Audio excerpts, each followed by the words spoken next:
Congratulations, you've made it to the end of the module for a speech to the Second Virginia Convention.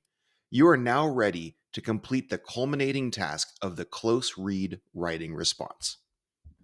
Our learning objective is to be able to analyze the language, viewpoints, themes, and concepts in two seminal or influential U.S. documents of historical and literary significance in a written response. Here are a few suggestions to prepare for this writing response. Before you jump into the writing prompt, I encourage you to discuss the skills-focused questions below this video with a partner. Discussing these questions will give you what you need to respond to the writing prompt. Next, I highly recommend watching the StudySync TV video. This video is 6 minutes long and models a discussion between students about speech to the Second Virginia Convention. The points they discuss during the video are directly related to the writing prompt, and it is well worth your time. With that, let's read through and break down the prompt. Rhetorical analysis. In the fifth stanza of Pat Mora's poem, A Voice, the speaker says, "You liked winning with words. You liked writing speeches about patriotism and democracy. You liked all the faces looking at you, all those eyes. How did I do it? You ask me now." Winning with words is a goal in persuasive writing and speaking, and both Patrick Henry and Martin Luther King Jr. use language to advocate for their ideas. Reflecting on Mora's poem and the shared concepts and themes in King's letter from Birmingham jail and Henry's speech to the Second Virginia Convention, discuss how a person's choice of words may be a matter of life and death. Let's break down a few aspects.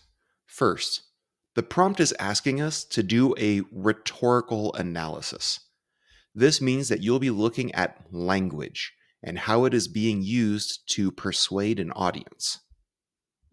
Jumping down, the prompt states both Patrick Henry and Martin Luther King Jr.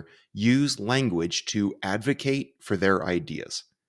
This tells us that you'll be comparing the language used in both documents.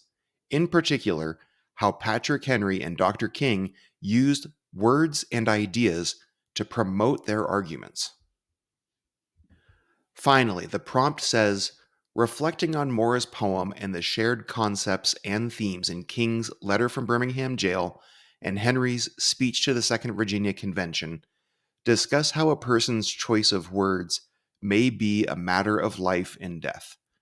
Now, on the first read of Speech to the Second Virginia Convention, I mentioned that Pat Mora's poem, A Voice, was an optional text, and I'm okay with you not including it in this analysis if you opted not to read it.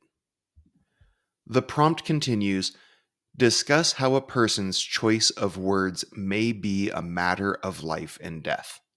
Okay, so we have an idea that the prompt wants us to look at the importance of these documents in their historical setting, just before the American Revolutionary War and during the Civil Rights Movement, and look at what Patrick Henry and Dr. King are trying to do with their words. Who are they trying to persuade? And the sense of urgency that their words create.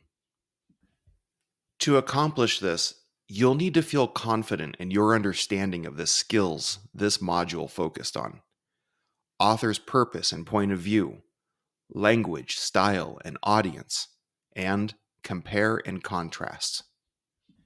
If you feel less than confident with these skills, you may want to go back and review them before jumping into the writing. This might be a good time to get my help in clarifying any confusing concepts.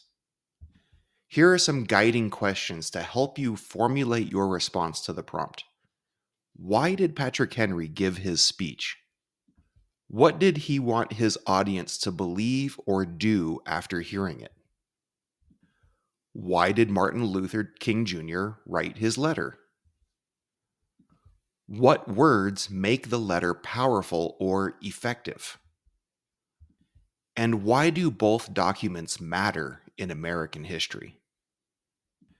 Here are my expectations for your written response. First, write at least 300 words. You should have 2 to 3 solid paragraphs. Quote evidence from both Speech to the Second Virginia Convention and Letter from Birmingham Jail. You can open another browser tab with Letter from Birmingham Jail or use a printed copy. Explain your evidence and make sure you tie back to your main points. When you are finished drafting your response, click the Review with Write Precise button below the response window. This will give you one-time feedback on how well you responded to all aspects of the prompt, whether you need more evidence or if you need to explain your evidence more, as well as some grammar and language recommendations. You will need to close the split screen view to see the Write Precise feedback. Finally, when you feel that you are done, submit your final draft. While I can't give you the answers to this writing prompt, I can help clarify what it is that you're being asked to do and offer you some tools for organizing your thoughts. If you feel lost or stuck at any point, please reach out to me. Good luck.